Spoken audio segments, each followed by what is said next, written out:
Hello students, कैसे हैं? बढ़िया हैं। मैं तिवारी क्लास में आपका स्वागत करता हूं। आज हम लोग एनसीईआरटी 11th का टॉपिक पढ़ने वाले हैं। टॉपिक का नाम है रिलेशन एंड फंक्शन। टॉपिक का नाम क्या है? Relation and function.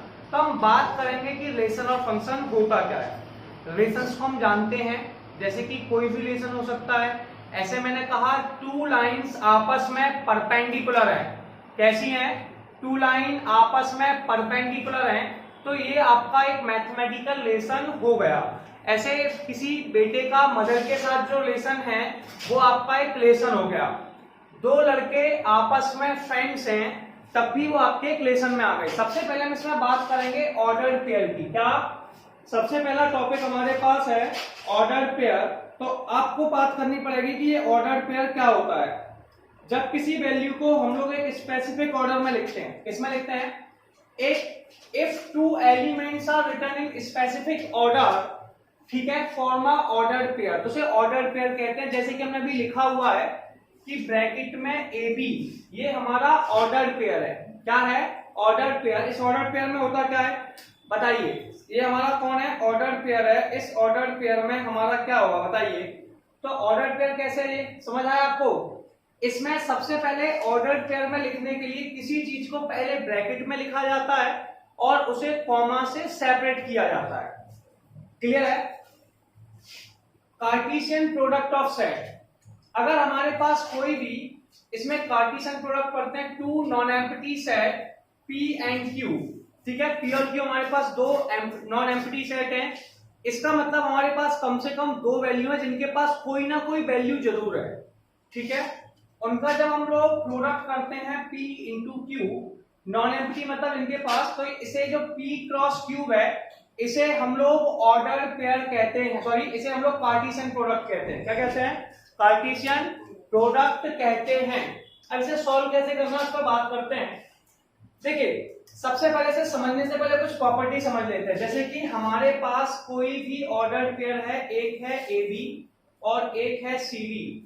अगर ये वैल्यू आपस में बराबर है, कैसी है? बराबर, मान लो इनके बीच में इक्वल का साइन है, तो क्या होगा? फर्स्ट वैल्यू के बराबर होगी।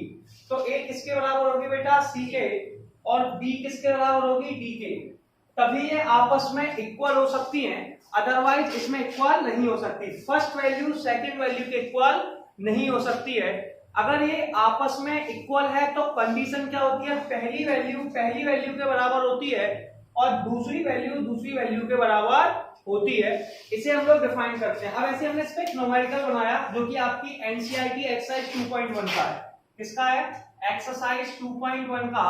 मैं आपको समझाते एक्सरसाइज कराता जाऊंगा, जिसमें हम लोग एनसीईआरटी का कंप्लीट सॉल्यूशन करने वाले हैं।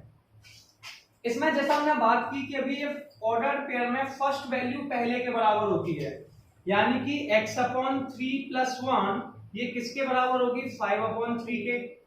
1 को हम दूसरी तरफ ले गए तो x/3 किसके बराबर होगी? 5/3 माइनस के 1 के। अब हमने सबने पढ़ा है दूध में कैल्शियम और मैथ्स में एल्शियम, इसका एल्शियम ले लेते हैं। 3 को दूसरी तरफ ले गए, जैसे ही 3 को दूसरी तरफ ले गए ये आ जाएगा 5 माइनस के 3/3। इसे एल्शियम कहते हैं। क्या कहते हैं? एल्शियम। 5 में से 3 गए तो हमारे पास x/3 का मान आ गया 2/3। 3 से 3 कट गया, x का मान 2 आ गया। यही प्रोसेस हम सेकंड बार फिर से करेंगे। क्लियर है? अब सेकंड बार कैसे करते हैं बेटा? सेकंड वैल्यू किसके बराबर होगी? सेकंड वैल्यू के। इधर देखिए ध्यान से, सेकंड वैल्यू किसके बराबर होगी? सेकंड वैल्यू के। क्लियर है? तो बाई माइनस के 2/3 किसके बराबर होगा बेटा? 1/3 के। यस और नो? अब हम क्या कर रहे हैं? 2/3 को दूसरी तरफ ले जाएंगे, जिसे हम लोग ट्रांसपोजिशन कहते हैं। इधर माइनस का साइन है, दूसरी तरफ काय का साइन हो जाएगा? प्लस का। तो बाई बराबर आ जाएगा 1/3 प्लस के 2/3। 1 और 2 को ऐड कर दिया। क्या कर दिया? 1 और 2 को ऐड किया। जैसे ही ऐड किया 3/3 आ गया और आंसर आ गया 1। तो ये हमारा x और y के आंसर निकल आए। आप जल्दी से इसका स्क्रीनशॉट ले लीजिए। चलिए हम लोग अब नेक्स्ट क्वेश्चन समझेंगे कि नेक्स्ट क्वेश्चन हमारा क्या लिखा हुआ है। क्वेश्चन नंबर सेकंड लिखा है if the set A has 3 element. एक सेट है जिसमें ए के पास 3 एलिमेंट है, the set B 3 4 5, then the find the number of element in A cross B. सुनिए, कभी आपको ए और बी में नंबर निकालने हैं तो उसे कहेंगे एन ए क्रॉस बी। ठीक है, ये किसके बराबर होता है? ये बराबर होता है number of element A into में नंबर ऑफ एलिमेंट बी।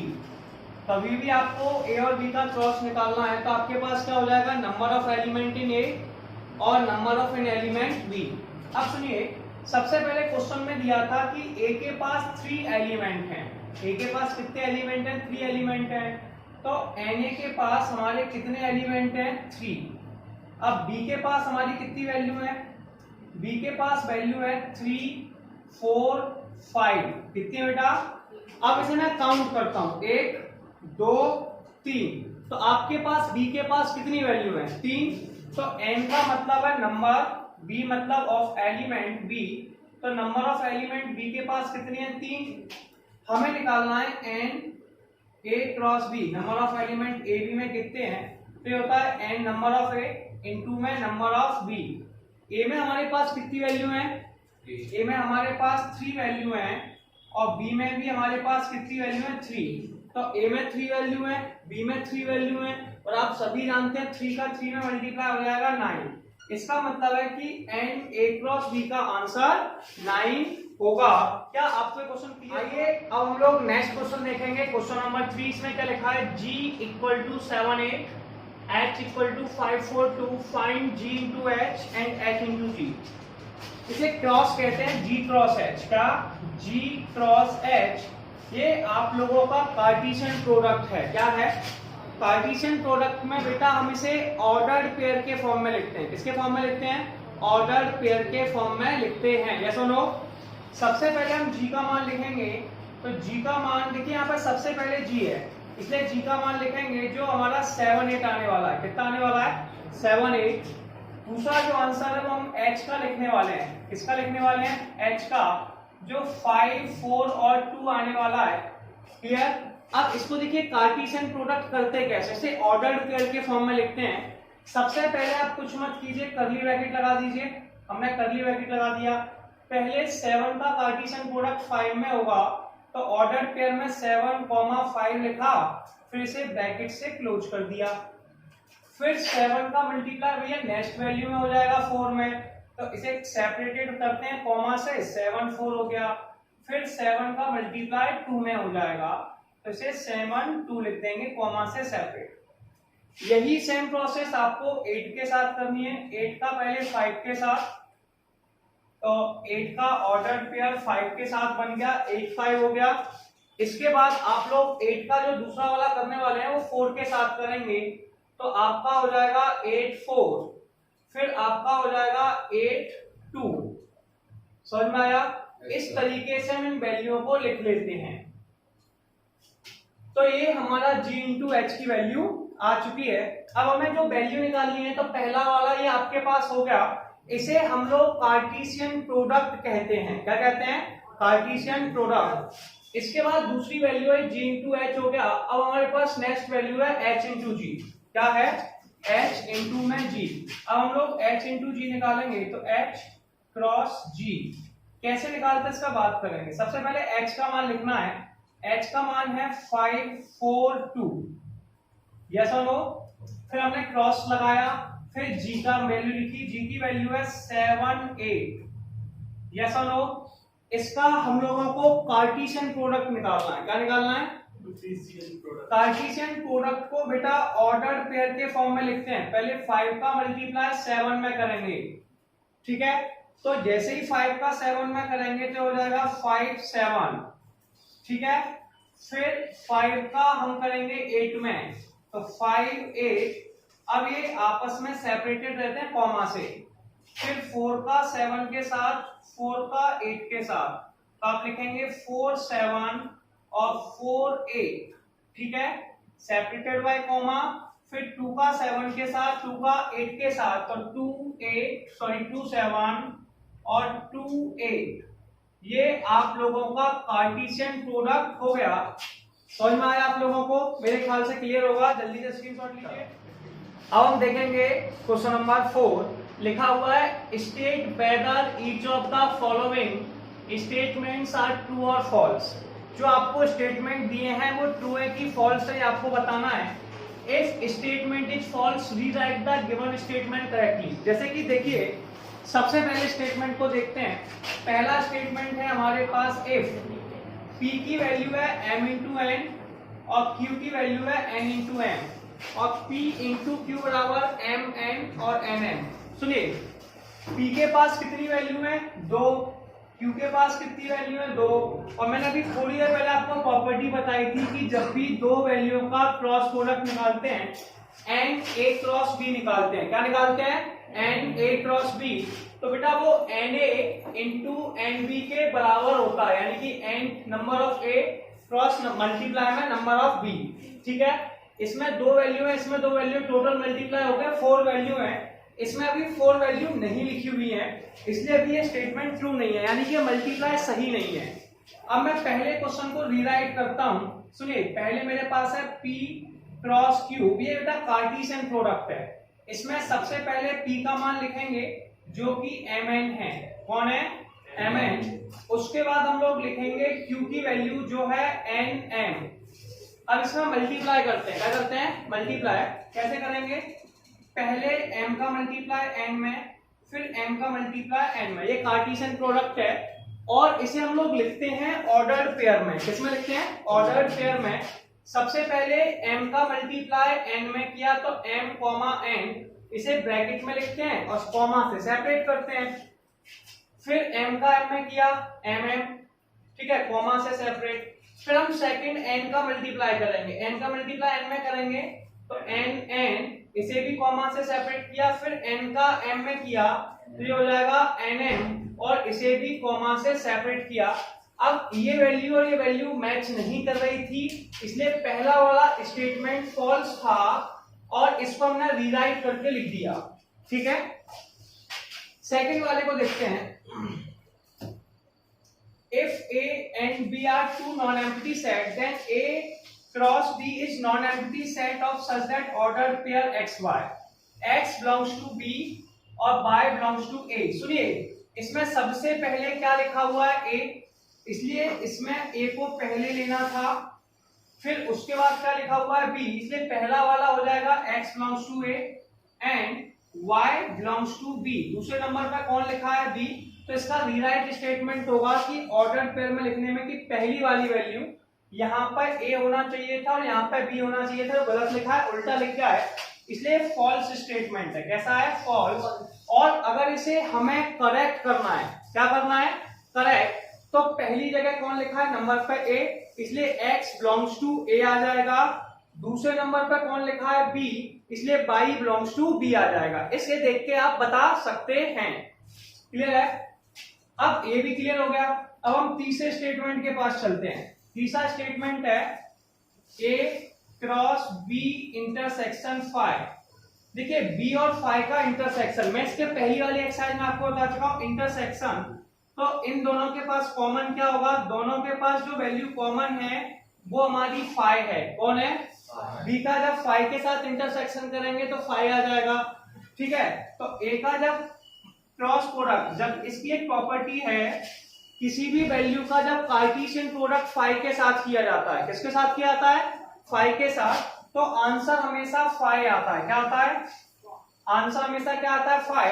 और ये बात बिल्कुल सही है क्योंकि बराबर में फाई लिखा है, तो ये वाला स्टेटमेंट हमारा ट्रू है। इस तरीके से क्वेश्चन हमारा कंप्लीट। नेक्स्ट क्वेश्चन में क्या लिखा हुआ है इसका बात करेंगे। इफ A बराबर -1 1, ठीक है, फाइंड A क्रॉस A, यानी कि हमें कार्टेशियन का ट्रिपलेट प्रोडक्ट निकालना है, यानी कि 3 बार प्रोडक्ट निकालना है। अब इस प्रोडक्ट को निकालने के लिए सबसे पहले आप क्या करेंगे? पहले वाले का कार्टेशियन प्रोडक्ट निकाल लेंगे, यानी कि A क्रॉस A निकाल लेंगे जो है -1 1, ठीक है। इसका मल्टीप्लाई फिर से हम करेंगे -1 और 1 में। अब मैं आप सबको बता चुका हूं कि कार्टेशियन प्रोडक्ट कैसे करते हैं। इसे हम लोग ऑर्डर्ड पेयर के फॉर्म में लिखते हैं। किसके फॉर्म में लिखते हैं? ऑर्डर्ड पेयर में। तो सबसे पहले -1 का मल्टीप्लाई -1 में करेंगे, -1 -1।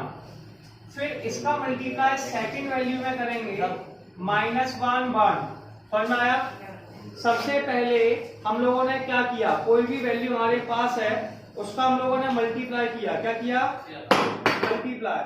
और जैसे ही मल्टीप्लाई किया ये आपके पास वैल्यू, फिर हम सेकंड वैल्यू का पहली में करेंगे, 1 × में -1, 1 का फिर से 1 में करेंगे, 1 1। बेटा आवाज कम करें। ये आपके पास दोनों हो गए, -1 का 1 में किया, ये आ गया, -1 का 1 में किया, -1 का -1 में किया और 1 का 1 में किया। ये आपके पास सबसे पहले कार्टेशियन प्रोडक्ट निकल आए। ये हमारा अभी 2 कार्टेशियन प्रोडक्ट है, हमें 3 में निकालना था। जो हमारे पास था a × a कितना था? a × a तो हम सबसे पहले 3 वाले में निकालना है, a × में a। यस और नो? बेटा सबसे पहले हम लोगों को a × a दिया हुआ है, तब इसकी वैल्यू को लिख लेंगे। ये ऊपर लिखिए -1 -1 ऑर्डर्ड पेयर के फॉर्म में, -1 1 1 माइनस के 1 और नेक्स्ट वैल्यू हमारे पास है 1 1। यस और नो? अब यहां तक आ चुका है, क्लियर है? इसके बाद हम दूसरे वाले a को लिख लेंगे जो हमारे पास है -1 और 1। अब ये ऑर्डर पेयर में कैसे किए जाते हैं, देखिए ये सबसे पहली वैल्यू है, इसका जो हम लोग कार्टेशियन प्रोडक्ट करेंगे फर्स्ट के साथ करेंगे, फिर सेकंड के साथ करेंगे, ठीक है? तो इसे हम इस तरीके से लिखेंगे, -1 -1, इसको पहली वैल्यू के साथ भेजा तो -1 आ गया। फिर इसे दूसरी बार में फिर से -1 है, फिर से दूसरी वाली वैल्यू के साथ भेजा तो +1 आ गया, ठीक है? फिर हम लोग क्या करेंगे, इसके बाद दोबारा से करेंगे, सेकंड वैल्यू है, सेकंड वैल्यू को हम किसके साथ भेज रहे हैं? सबसे पहले हम पहली वाली के साथ भेजेंगे, तो -1 1, फिर से -1, इसका मल्टीप्लाई पहली वैल्यू में फिर दूसरी में, -1 1 पहले में -1 फिर -1 1 फिर आ गया 1, ठीक है? फिर थर्ड वैल्यू को लेंगे, इसे भी पहली वाली के साथ ऑर्डर पेयर, फिर सेकंड वाली के साथ, ठीक है? 1 -1, इसको पहली वाली -1 के साथ भेजा, फिर 1 -1 दूसरी वाली 1 के साथ भेजा। ऐसे हमें थर्ड वाली के साथ भेजना है, 1 1 फिर आ गया -1 1 1 1। इस तरीके से ये आपके क्या बन गए, ठीक है? Cartesian triple product. समझ में आया आप लोगों को? एक बार फिर समझेंगे।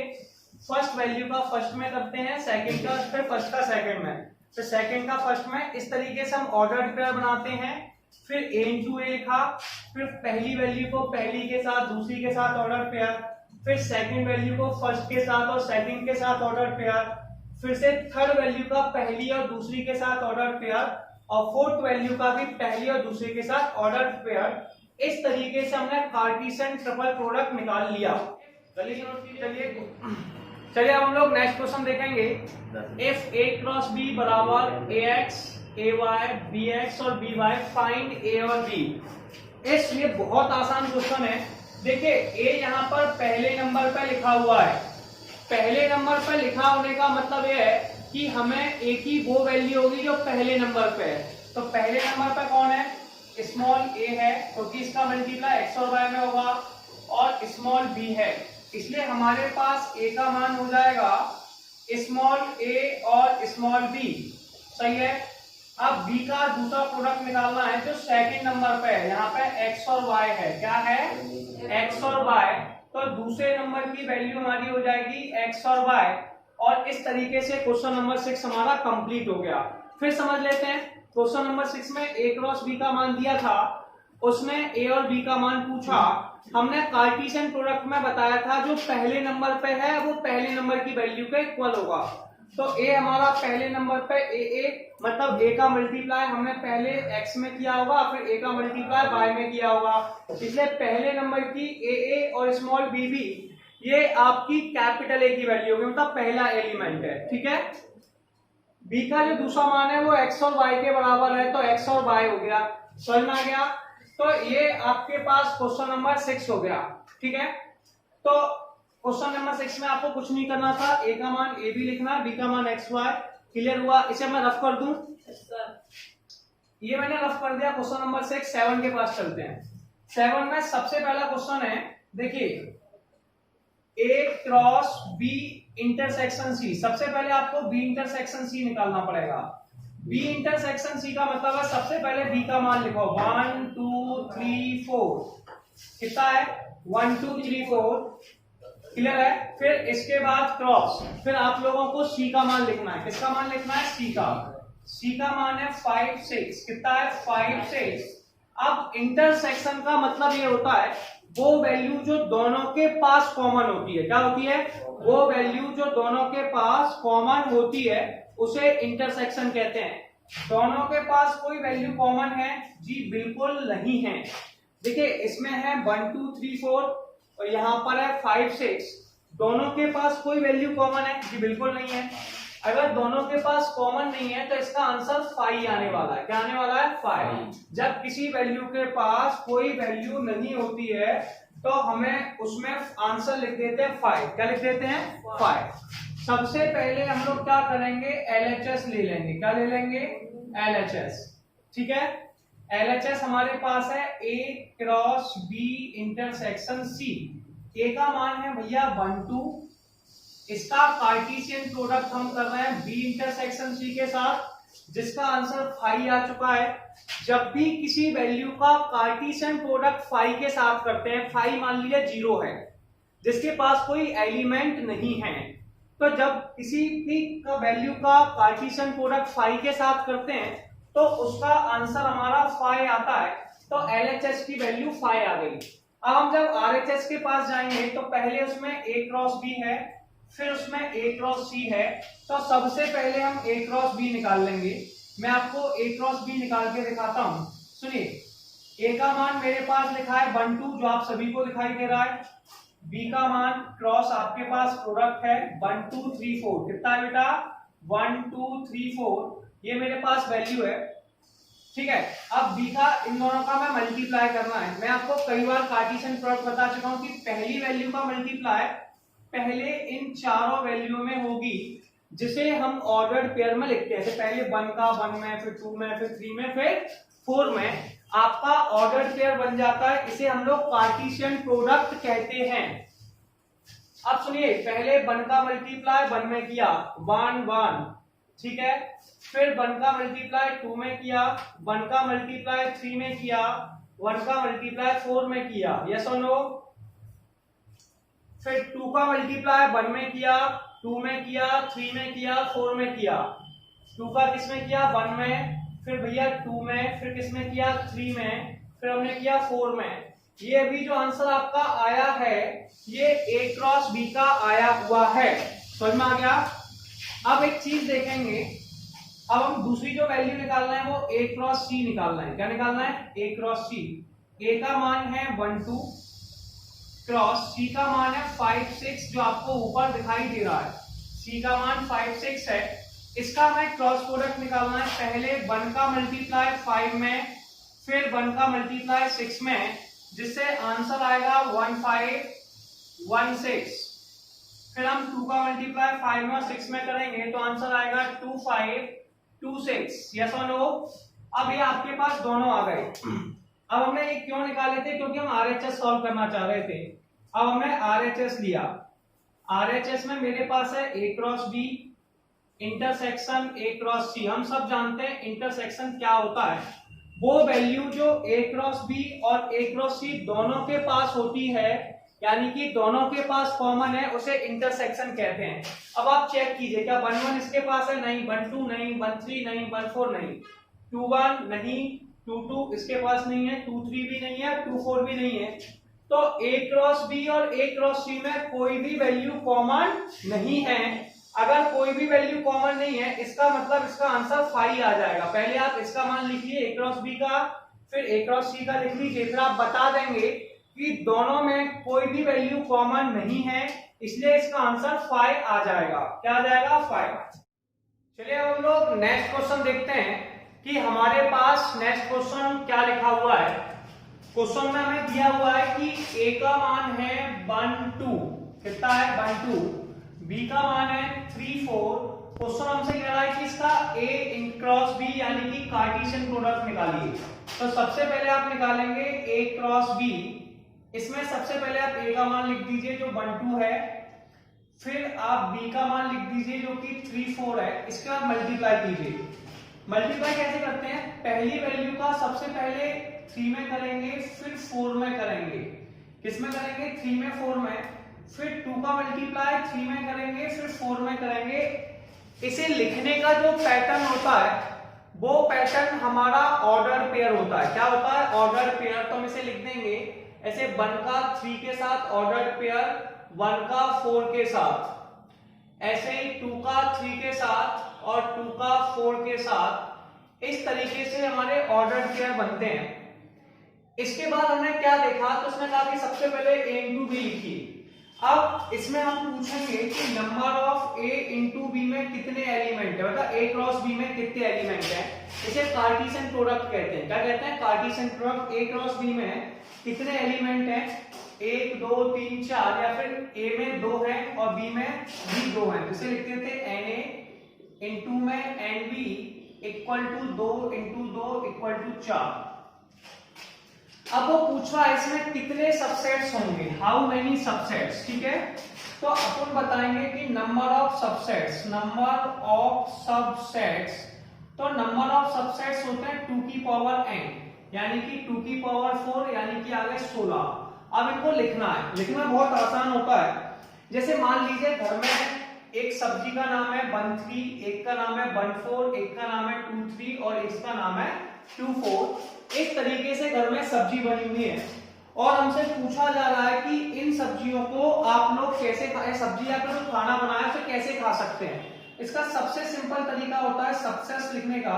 सबसे पहला ऑप्शन है कि कुछ मत खाइए 5, फिर आप पहली वाली को खा लीजिए यानी कि 1 3 को, जो भी वैल्यू है उसे कर्ली ब्रैकेट में लिख दीजिए, या फिर 1 4 को खा लीजिए तो 1 4 भी कर्ली ब्रैकेट में लिख दिया। ठीक है, या फिर 2 3 को खा लीजिए तो 2 3 भी कर्ली ब्रैकेट में लिख दिया, या फिर 2 4 को खा लीजिए, 2 4 को भी कर्ली ब्रैकेट में लिख दिया।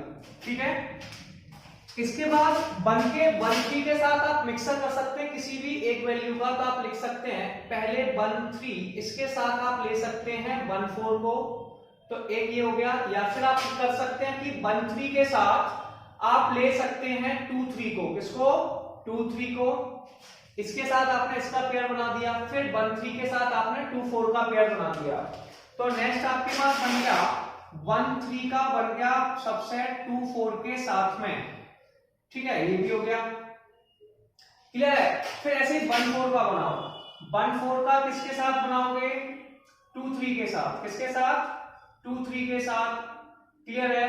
ऐसे ही 1 4 का किसके साथ बनाओगे, क्लियर है, 1 4 का 2 4 के साथ, क्लियर है। इसके बाद आप क्या करेंगे, इसे 2 3 का 2 4 के साथ बना देंगे। क्या करेंगे, 2 3 का, सॉरी 1 4 का 2 4 के साथ हो गया, फिर 2 3 का 2 4 के साथ। तो ये आपके दो दो वैल्यू हो गए। अब हमने कितनी वैल्यू लिखी, 1 2 3 4 5 6 7 8 9 10 11। ठीक है, अब हमारे पास 5 वैल्यू और बची हैं, तो इन दोनों के साथ आप इसका पेयर कर दो, फिर इन दोनों के साथ इसका पेयर कर दो। ठीक है, तो आप अगली वैल्यू लिख सकते हैं 1 3 1 4 के साथ आपने पहली वैल्यू का पेयर बना लिया 2 3 का, एक बार आपने फिर बना लिया 1 3 और 1 4 के साथ आपने पेयर बना लिया 2 4 का। ठीक है, इसके बाद आपके पास एक ऑप्शन और है कि भैया 1 3 को सेकंड वैल्यू के साथ ले लो, तो 1 3 और 2 3 इसके साथ आप पेयर बना लेंगे 2 4 के साथ। क्लियर, एक आपका ये भी एक ऑप्शन हो गया। अब आपके पास 1 2 3 4 5 6 7 8 9 10 11 12 और ये 13 14। ठीक है, इसके बाद आप 1 4 के साथ बना लेंगे, तो 1 4 का बन जाएगा 2 3 के साथ और 2 4 के साथ, सेपरेटेड बाय कॉमा। और एक लास्ट आपका चारों वैल्यू का बन जाएगा 1 3 1 4 2 3 2 4। इस तरीके से ये न्यूमेरिकल हमारा कंप्लीट हो गया और इसके हम लोगों ने सबसेट को भी लिख लिया। चलिए हम लोग अब नेक्स्ट क्वेश्चन देखेंगे। क्या लिखा है, let A and B 2 sets, A और B 2 सेट्स हैं, सच दैट Na के पास 3 वैल्यू है, A के पास कितनी वैल्यू है 3, एंड B के पास 2 वैल्यू है। इफ x1 y2 z1 are A cross B, A cross B में A पहले नंबर पे B दूसरे नंबर पर है, तो A आपका वो होगा जो पहले नंबर पे कौन है x, फिर y, फिर z, इसलिए x, y और z क्वेश्चन नंबर 9 का सॉल्यूशन है, बिलोंग करेगा A के लिए। और दूसरे नंबर पे कौन है 1 2 1, यानी कि 1 2, ये बिलोंग करेगा B के लिए। इसलिए आप कह सकते हो कि A का मान है x y z और B का मान है 1 2। यस और नो? ये आपका क्वेश्चन नंबर 9 कंप्लीट हो गया। क्वेश्चन नंबर 10 देखेंगे। The Cartesian product A into A has 9 element. एक वैल्यू है हमारे पास A into A में 9 एलिमेंट है। कितने हैं? तो आप लिख सकते हो NA into A, यानी कि क्रॉस प्रोडक्ट है ये, सॉरी कार्टेशियन प्रोडक्ट है। A क्रॉस A में 9 है, मतलब NA क्रॉस NB आपके पास 9 है, मतलब Na में 3 एलिमेंट हैं और दूसरे वाले Na में भी 3 एलिमेंट है। Which are found A into A, पहले नंबर की वैल्यू A का मान है, तो पहले वाला A कितना हो गया -1 और 0, तो A के दो मान हो गए -1 और 0। दूसरा वाला भी कौन है A, इसका आंसर 0 1, तो इसमें 1 और आ जाएगा, तो A की वैल्यू हो गई -1 0 1। अब वो हमसे कह रहा है कि इसमें आपके पास दो वैल्यू दी हैं, बाकी की निकालना है। तो पहले हम A क्रॉस A का कार्टेशियन प्रोडक्ट निकालेंगे, जो है -1 0 1, इसका कार्टेशियन प्रोडक्ट -1 0 1 के साथ निकालना है। सबसे पहले -1 का मल्टीप्लाई तीनों वैल्यू में करना है। जैसे ही तीनों में करेंगे तो -1 का -1 में करेंगे, -1 का 0 में करेंगे और -1 का 1 में करेंगे। यस, फिर 0 का -1 में करेंगे, 0 का 0 में करेंगे और 0 का 1 में करेंगे। 0 का -1 में, 0 का 0 में, 0 का 1 में। ऐसे ही हमें नेक्स्ट प्रोसेस लेनी है 1 का -1 में, फिर 0 में, तो 1 -1, ये ऑर्डर पेयर में लिखे जाते हैं, फिर 1 0 और फिर लास्ट में लिखेंगे 1 1। अब अच्छी बात क्या है वो सुन लीजिए, वो कह रहा है कि रिमेनिंग एलिमेंट निकालिए। रिमेनिंग एलिमेंट मतलब इन दोनों को छोड़कर, -1 0 और 0 1 को छोड़कर। तो -1 0 कहां लिखा हुआ है, ये लिखा हुआ है, और 0 1 का लिखा हुआ है, ये लिखा है। ये दोनों वैल्यू पहले से दी हुई हैं, इसलिए इन दोनों वैल्यूओं को आप लोग नहीं लेंगे। इसके बाद जो बच गई है वो सारी वैल्यू आपका आंसर है। इस तरीके से हमारी एक्सरसाइज 2.1 कंप्लीट होती है, और हम लोग अब मिलेंगे नेक्स्ट वीडियो में और अगली एक्सरसाइज को कंप्लीट करेंगे।